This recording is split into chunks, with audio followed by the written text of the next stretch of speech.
Hey guys, we're back with an entirely new show full of fun, useful information. My first guest is Peter D'Arruda. You know, Bermuda, Bahama, ooh, Peter D'Arruda. Anyway, that's the best I could do on short notice. Anyway, Peter D'Arruda, also known as Coach Pete, is a best-selling author, financial educator, and investment advisor. Host of the nationally syndicated Financial Safari radio and TV show. He's an investment advisor, certified tax coach, and registered financial consultant, and father to a spoiled 7-year-old Carrie. And his documentary is soon to be featured on the biography channel. For some reason, my lips are wearing out. Something has gone horribly wrong for some reason. Either way, no further delay. Peter D'Arruda, welcome to Money for Lunch. Hey guys, how you doing? Great. All right, so tell me about this documentary that's going to be featured on the biography channel. This is exciting. Yeah, it's behind the scenes. It's almost like The Office for the financial world. I mean, a lot of people wonder what's going on in the back rooms, and the documentary crew followed me around for a week and a half. And it's funny, they filmed probably over 100 hours of film, and it's whittled down to about a 28-minute show. You know how that is, right? So, yeah, wait. You know what? I was going to say, and a lot of people don't understand that, but that's just the way it is. They will do exactly what you said. They'll do 100 hours, and they whittle it down to 30, 40 minutes or an hour. In some cases, you'll if you've ever done a photo shoot, if you've ever seen these glamour girls do a photo shoot, they're out there for 10 or 12 hours, and they use like 3 or 4 photos. So it's just one of the insides to quote show business, right? Yeah, it sure is, and it's it's fun. It's just a financial world, and I think a lot of people are wondering if they are getting the right advice from their advisors. And this was just behind the scenes to show you what really goes into a real financial plan. What kind of research goes into it? What does somebody do? And what goes into all that minutia and that comes out with that financial plan that people have in a 3-ring binder they never look at, put it on a shelf somewhere. Right, but let me ask you this, Pete. Okay.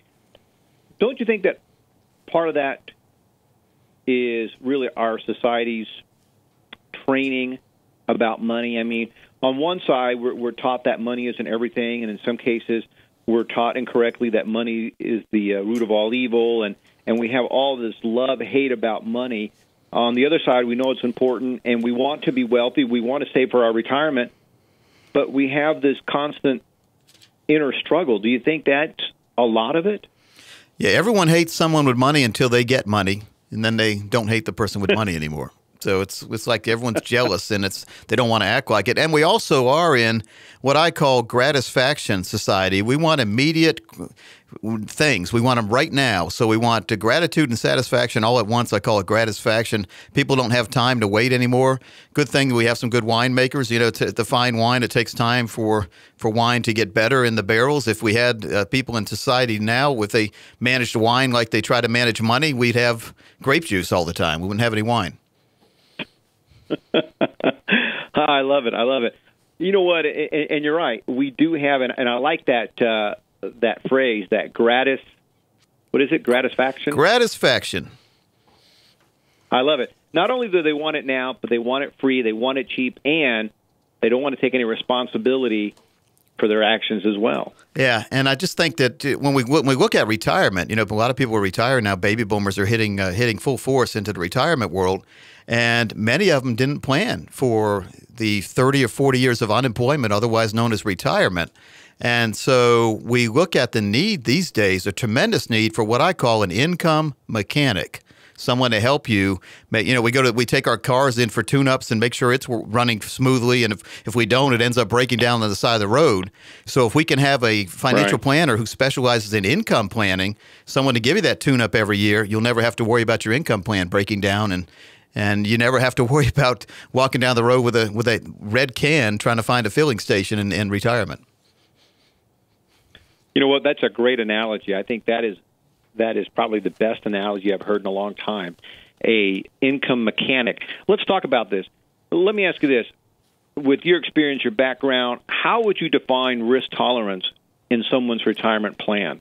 Yeah, everyone says they can afford to take risk until they see their portfolio losing money. That's the unfortunate truth these days. I mean, people don't really. You have to really feel it to realize what true risk tolerance is. And we look at the rule of 100. A lot of us use that in the financial world. See guys who are pushing more risk than they should using the rule of 110. That way, basically, they can get people to take more risk. But you take your age, you subtract it from 100. And whatever number you get, that's the maximum amount that I really think anyone should have at risk. In other words, places where they could look at the money today and have it be gone tomorrow without spending it. That's risk. And so someone's spending it, it's just not you. So a 65-year-old, 35% of their money still could be in risk as long as it's managed risk and as long as somebody really can picture themselves looking at their bank account one day having $100,000 in it, and they're looking at it in a week and having $65,000 in it. That's what 35% risk means. Right. Now, when you say at risk, let's say you have a client, he's 65 years old. What kind of instruments or investments would you put a 65-year-old in? Would you get them into things like Coca-Cola, or is that considered too slow? What kind of stocks or what kind of instruments would you put a 65-year-old in? Yeah, the very first thing they need to do is understand the concept of income laddering. In other words, not having all your eggs in one basket, financially speaking, for retirement. So the first thing we do is we draw 4 or 5 boxes on a whiteboard, and we put in what they have right now. And everyone needs some money for emergencies. So the very first box we fill up, it is an emergency account. And to me, that's got to be at least 6 months' worth of your current expenses without lying about it. Everyone claims they don't spend any money going out to eat, but then when they start writing down what they really spend, people spend a lot more than they realize. And really, that's an emergency account. So you need to have 6 months' worth of emergency money before you start thinking about putting money anywhere. Okay, now that can be in a CD because CDs at the bank, they are liquid, even though the bank wants you to think they're not. You pay about a 3 months worth of interest penalty when you take money out of the CD, and at a 1% CD rate, that's not a big penalty anymore, is it? So we have that. It's better than burying it under the bed, because if you bury it under the bed and the house burns down or someone breaks in, that money's gone. So it needs to be somewhere like in a bank account. Then when we look at 1 to 5 years out, we set up sometimes some income annuities that you put money in right away to an insurance company. Then right away they start giving you a check for 5 years. It's a 5-year immediate annuity. That gives your other investments time to grow for 5 years. So we use for the years 6 through 10, sometimes we put money into income-generating annuity that will build for 5 years and then kick in and give you an income for the next 5 or life, depending on how you set it up. And after we get those established, then we take what's left and we do managed accounts. We use money managers to put together stock portfolios that have, especially people in that age, dividend-producing stocks. We also can look at some mutual life insurance companies to give some tax-free retirement income. Life insurance is considered an asset class now. It's about 4 or 5 years ago on CNBC, they even admitted that. And, CNBC is 24 hours a day about how to buy stocks and help Kramer make his living. Right. So just getting all your... CNBC used to be my favorite place. Yeah. But it's just about not having all your eggs in one basket, and dividend stocks are fine, for the longer term. I look at dividend-paying stocks as the stock market paying you to take risk. Because as long as that company's paying dividend, you look at ones with long track records of dividend history. You don't want to go to these fly-by-night companies that are promising a very high dividend because they could be gone tomorrow.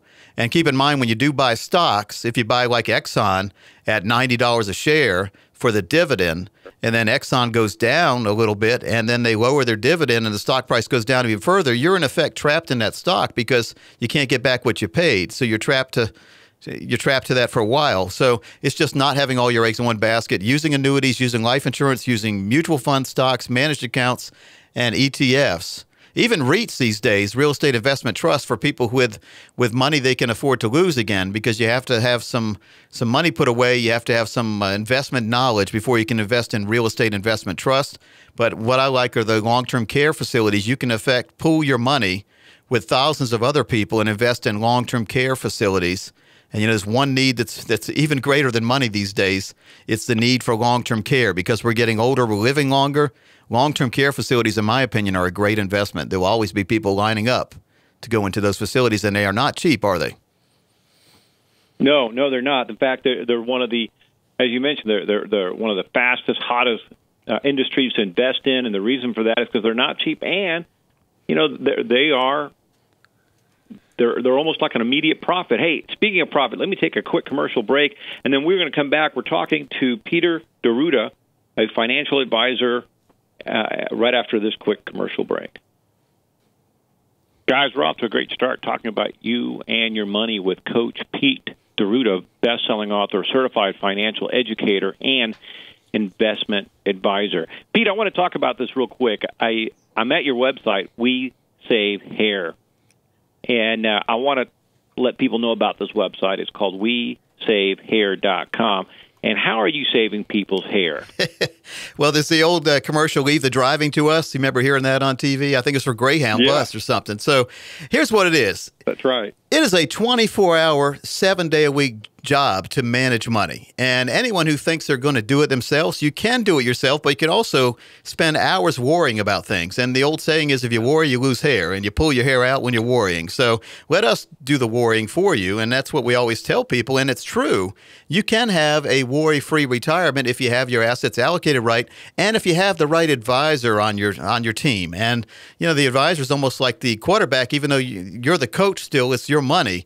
But the quarterback can help you, and you look at the NFL, a good quarterback means a whole lot. Look at the New England Patriots, what they were doing when they were in their heyday. I mean, Tom Brady was all over the place. Without Tom Brady, New England Patriots never would have won the first Super Bowl or the second or the third.